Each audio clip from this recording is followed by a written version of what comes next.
দ্বিতীয় তলা, আন্দরকিল্লা, চট্টগ্রাম। আসক্ত হয়েছিলাম।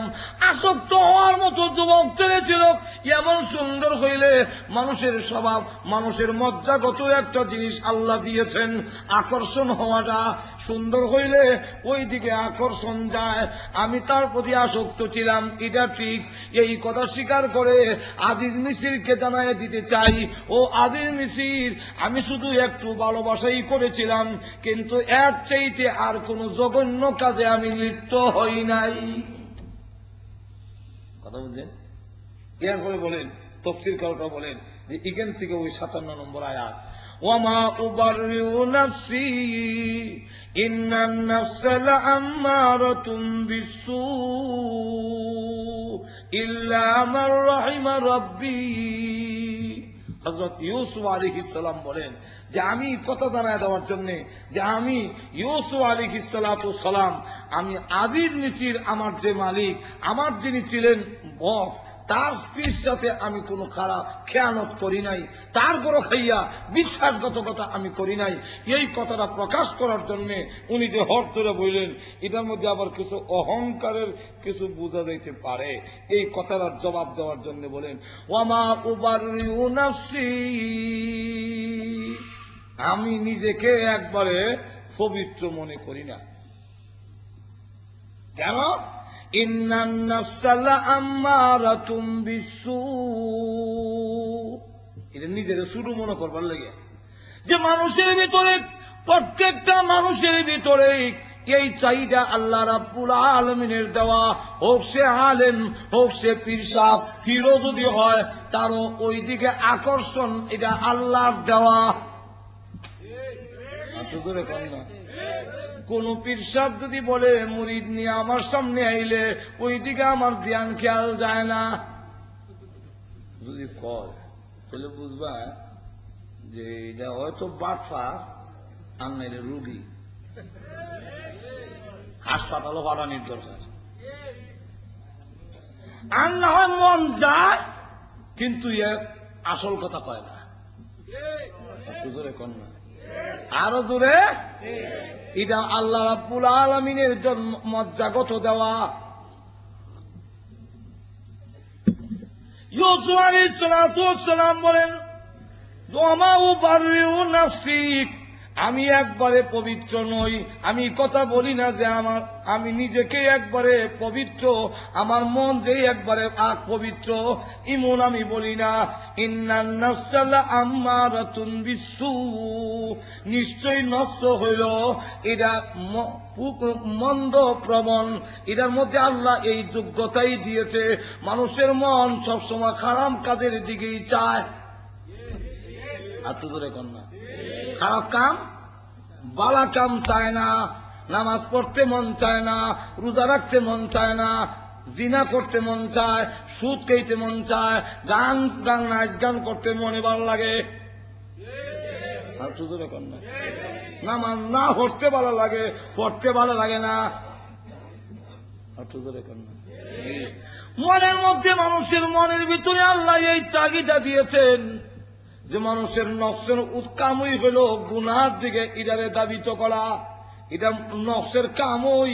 ওয়ামা উবাররিউ নাফসি ইন্নান নাফসা লাআম্মারাতুন বিসসু ইল্লা মান রাহিমা রাব্বি। কিন্তু আল্লাহর যদি দয়া হয়, আল্লাহর যদি রহমত হয়, আল্লাহর দয়া যার প্রতি হবে, সেই গুনার কাম থেকে বাঁচতে পারবে। জোরে বলেন ঠিক না? ঠিক না?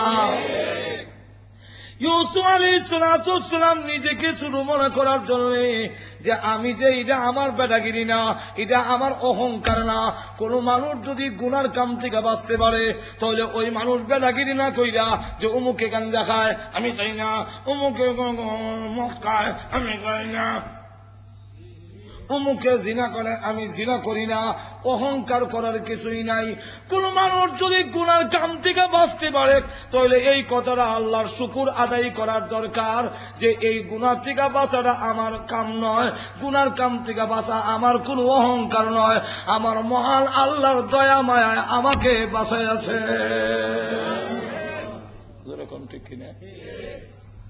হযরত ইউসুফ আলাইহিস সালাতু ওয়াস সালামের আগের কথাটা একটা অহংকার আসতে পারে যে আমি তার কথাটার মধ্যে অহংকার আত্মগরিমা, যে আমি ওই কথাটা প্রকাশ করার জন্য যে তার অনুপস্থিতিতে আমি খেয়ানত করি নাই, পরে এই কথাটার মধ্যে একটু অহংকার আত্মগৌরব কিছু এসে যেতে পারে। এই জন্য পরের আয়াতের মধ্যে বলেন যে আমি যে গুনার কাম থেকে বাঁচছি, জুলেখা যে পরিস্থিতি সৃষ্টি করেছিল, এই পরিস্থিতিতে কোনো মানুষ গুনার কাম থেকে বাঁচার কথা নয়, আল্লাহ যদি না বাঁচায়। আরো জোরে কর। আল্লাহ রাব্বুল আলামিন এই জন্য বলেছেন ওয়া আম্মা মান খাফা মাকামা রাব্বিহি ওয়া নাহান নাফসা আনিল হাওয়া ফাইন্নাল জান্নাতা হিয়াল মাওয়া ওয়া লিমান খাফা মাকামা রাব্বিহি জান্নাতান। আল্লাহ রাব্বুল আলামিন বলেন কিয়ামতের কঠিন ময়দানে দাঁড়িয়ে জবাবদিহি করতে হবে। এই কারণে যেই মানুষটা গুনার কাম থেকে বাঁচাবার জন্য আমি আল্লাহকে ডরাইয়া গুনার কাম থেকে ফিরে আসে, আমি আল্লাহও ঘোষণা দিলাম তার জন্য আমার জান্নাত তৈরি করে রেখে দিয়েছি। মানুষ গুনার কাম থেকে বাচ্চা থাকা এটা তার কোন নিজের ক্ষমতা নয়, এটা আল্লাহর রহমত, আল্লাহর দয়া। সুতরাং যারা গুনার কাম থেকে বাঁচতে পারে, সুদ খায় না, ঘুষ খায় না, জিনার দিকে যায় না, মদ খায় না, তার এটা আত্মগরিমা না কইরা বরং আল্লাহর শুকর আদায় করার দরকার যে আল্লাহ তোমার রহমত আমার প্রতি হইছে, এই কারণে আমি গুনার কাম থেকে বাঁচতাম পারছি। এই কথাটা বুঝাবার জন্য ইউসুফ আলাইহিস সালাতু ওয়াস সালাম কথা বললেন। যাই হোক, সময় কম, আলোচনা অনেক বেশি। এখন আসুন তো হযরত ইউসুফ আলাইহিস সালাতু ওয়াস সালামকে বাদশা হলো যে তাকে আমার সামনে হাজির করো। বাদশারা ডাক দেয় ইউসুফকে আমার সামনে আনো। ইউসুফ কোথায়? তাকে আমার সামনে আনো। দেখি ক্বালাল মালিকু উতুনি বিহি। এখন বলল ঠিক আছে, তোমাকে ঘোষণা দিলাম তুমি নির্দোষ, বের হয়ে আসো। ইউসুফ আলাইহিস সালাতু ওয়াস সালাম নির্দোষ ঘোষিত হওয়ার পরে যখন বের হয়ে আসলেন বাদশার সামনে, জেলের গেইটে দাঁড়ায় তিনি বললেন, তার সাথে যারা জেলের মধ্যে ছিল সকলে বলো আল্লাহ, এই লোক কান্নার রুল পড়ে গেল যে এমন ভালো লোক জেলখানার ভিতরে জিন্দেগিতে কোনোদিন আসেনি। জেলের ভিতরে যে সমস্ত খারাপ লোক ছিল, ইউসুফ আলাইহিস সালামের সান্নিধ্য থেকে খারাপ লোকগুলো ভালো হয়ে গেছে। ইউসুফ আলাইহিস সালাতু ওয়াস সালাম তখন জেলের গেটে দাঁড়ায় কইল, এই জেলখানা হইল পৃথিবীর জিন্দা মানুষের কবরস্থান। জিন্দা মানুষের কবরস্থান, এটা হলো জিন্দা কবরস্থান। আর এটার মধ্যে দুঃখ কষ্টের জায়গা এবং শত্রু যারা তারা আনন্দ উল্লাসের জায়গা। কথা হয়ে বের হয়ে আসলো আর বলে, আল্লাহ, বাদশার সামনে যাচ্ছি, আমি দুনিয়ার কারো করুণা চাই না, আমি তোমার কল্যাণ এবং তোমার করুণা চাই। আল্লাহ, বাদশার কোনো করুণা আমি চাই না, বরং আমি চাই তুমি আমার প্রতি কল্যাণ নাজিল করো, তুমি আমার প্রতি তোমার করুণা দয়া নাজিল করো। বাদশার দরবারে গেল। বাদশা তখন ওনার সাথে যখন কথোপকথন শুরু করলো, কথা বলার পরে তিনি বললেন, বাদশা আরবিতে কথা বলে হযরত ইউসুফ আলাইহিস সালাম। ওই বাদশা রায়্যান সে ৭০টা ভাষা জানত। কয়টা ভাষা? ৭০টা, কিন্তু আরবি জানে না।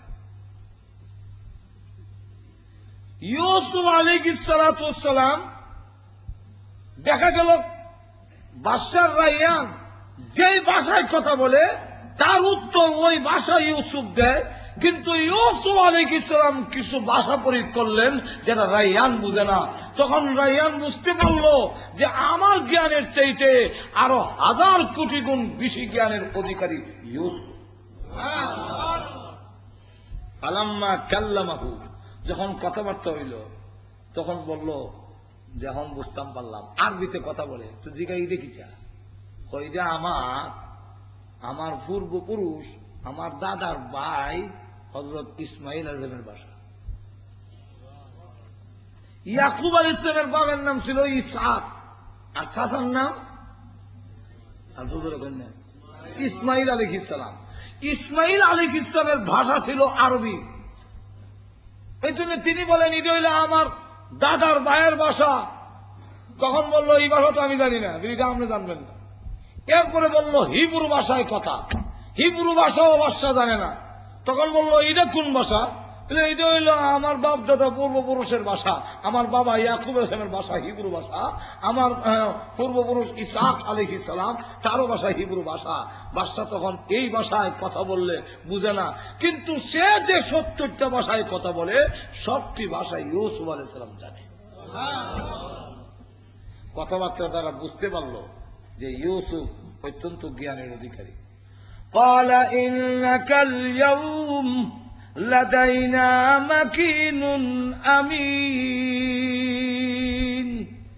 এমনি ডাক দিয়া বলল, আগে তো বলছিল বাদশা তাকে আমার সামনে নিয়ে আসো, আস্তাখলিসুহু লিনাফসি, আমি তাকে আমার বিশেষ লোক অর্থাৎ উপদেষ্টা বানাবো।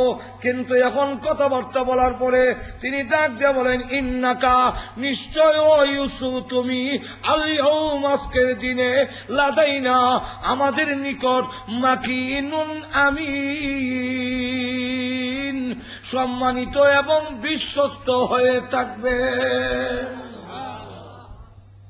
তুমি এখন থেকে আমাদের কাছে সম্মানিত ব্যক্তি এবং বিশ্বস্ত। কারণ আমরা বুঝতে পারলাম যে আজিজ মিসরের ইগেনত দেখেও তুমি আমানতের খেয়ানত করো নাই, এবং তোমার সাথে কথা বলার দ্বারা বোঝা গেল অত্যন্ত খুব গভীর জ্ঞানের অধিকারী।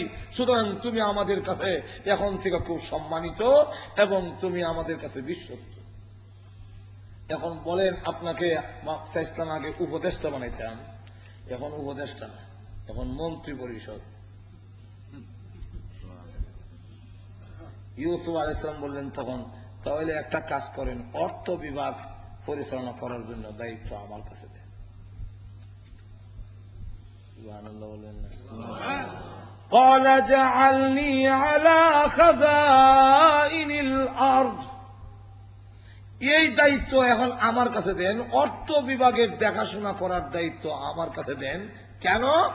এটা দেখাশোনা করার জন্য, ইন্নী হাফিজুন আলিম, এই অর্থ বিভাগ পরিচালনা করার, হেফাজত করার আমি ভালো রক্ষক, হেফাজতকারী, এবং ইদার সম্বন্ধে আমার বিশেষ জ্ঞান আছে অর্থ বিভাগটা। কারণ স্বপ্নের মধ্যে যে আপনাকে স্বপ্নে যে গরু দেখানো হয়েছিল, স্বপ্নে যে 7টা গরু দেখছিলেন, 7টা দানা সরা দেখছিলেন, গমের সরা, আর 7টা শুকনো এবং 7টা তাজা, ইটার ব্যাগটা আমি ছাড়া কেউ বুঝে না। আর ইটার দ্বারা কি আসবে, দেশে যে প্রথমে 7 বছর খুব ফসল হবে, 7 বছর দুর্ভিক্ষ হবে, ইটার ব্যাগটা আমাকে আল্লাহ জ্ঞান দান করেছেন। সুতরাং আমি বুঝতেছি অর্থ ব্যবস্থা কি হবে, এই জ্ঞান আমাকে দিয়েছেন, অতএব আমাকেই দায়িত্ব দিলে দেশের জনগণ বেশি উপকৃত হবে। এখন ইউসুফ আলাইহিস সালাম তাহলে এই দায়িত্ব, এই যেগুলো ছায়া কেন নিলেন, বিস্তারিত আলোচনা করতে গেলে অনেক লম্বা সময়ের দরকার। কোন পথ তো ছায়া নেওয়া যায় না।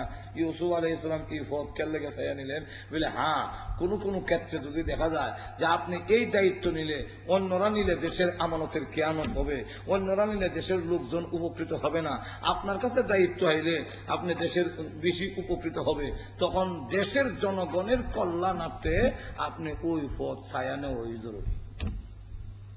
কোন কোন ক্ষেত্র আছে আপনি তখন এই পথ ছায়া নেওয়া ওয়াজিব হয়ে যায়। যেমন এক মসজিদে গিয়ে ঢুকছেন একজন আলে, ঢুকে গিয়া দেখে কেন ইমাম নাই, সব পাবলিক, আর উনি যে আলেম এবং কোরআন শরীফ শুদ্ধ, এটা এখানে কেউ জানে না। এখন যদি আপনি দায়িত্ব ছায়া নেওয়া নাই কইয়া বইয়ে থাকুন, আর একজন সাধারণ লোক আলহামদুলিল্লাহ ফর্মেওয়ালা লোক যদি ইমামতি যায়, আর এই লোকটা থাকার কারণে ওই যে আলেম সে যদি হিসেব নিয়ত বান্ধে বই থাকে, সকলের নামাজ বরবাদ হবে। আর আলেম যদি না থাকতো তাহলে ভাবলিকে নামাজ চলতো, অশুদ্ধ অশুদ্ধ শুদ্ধ।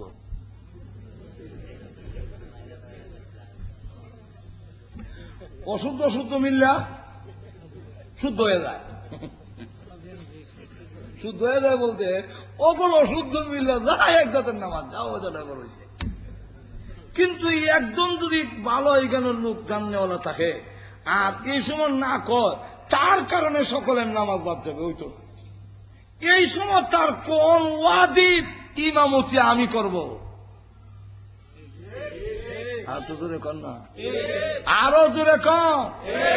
ইউসুফ আলাইহিস সালাম বুঝতে পেরেছিলেন এই অর্থ বিভাগ যদি আমার কাছে না আসে আমানতের কিয়ানত হবে, আর আমানতের কিয়ানত যদি হয় দেশের জনগণ এর বুক করবে, দেশের জনগণের উপরে বিপদ আসবে। কারণ যারা রাষ্ট্র ক্ষমতায় থাকে তারার কারণে যে চাউলের দাম বাড়ে না এমনটা নয়, আর তো জোরে কর না। যারা রাষ্ট্র ক্ষমতায় থাকে তারার কারণে ইউসুফ আলাইহিস সালাম এই স্বপ্ন খেলে দেখলেন, জানেন যে 7 বছর ফসল হবে, আর 7 বছর পরে দুর্ভিক্ষ কেন আসবে, একজন নিরপরাধ 7 বছর কেন আসবে। তাফসীরের কিতাবে লেখেন যে ইউসুফ আলাইহিস সালাম জেলে ছিলেন 7 বছর, একজন নিরপরাধ মানুষকে জেলের মধ্যে যদি 7 বছর রাখা হয় তাহলে দেখা যায় এই 7 বছর রাখার অপরাধের কারণে আল্লাহর গজব হইল, তাদের দেশে 7 বছর দুর্ভিক্ষ দেখা দেবে। ঠিক তেমনি ভাবে দুর্নীতির মামলায় সঠিক দুর্নীতিবাদ যে তাকে যদি ধরা হয়, তাকে যদি শাস্তি দেওয়া হয় তাহলে তো ঠিক আছে। কিন্তু এই দুর্নীতির দমনের মাধ্যমে দেখা গেছে দুর্নীতিবাজ নয় এমন লোককে জেল আড়াইয়া দিয়া অযথা তাকে শাস্তি দেওয়া হচ্ছে, অযথা তাকে কষ্ট দেওয়া হচ্ছে। এই অপরাধের কারণে আল্লাহর গজব আসবে, জিনিসের দাম বাড়বে, দেশে দুর্ভিক্ষ দেখা দেবে।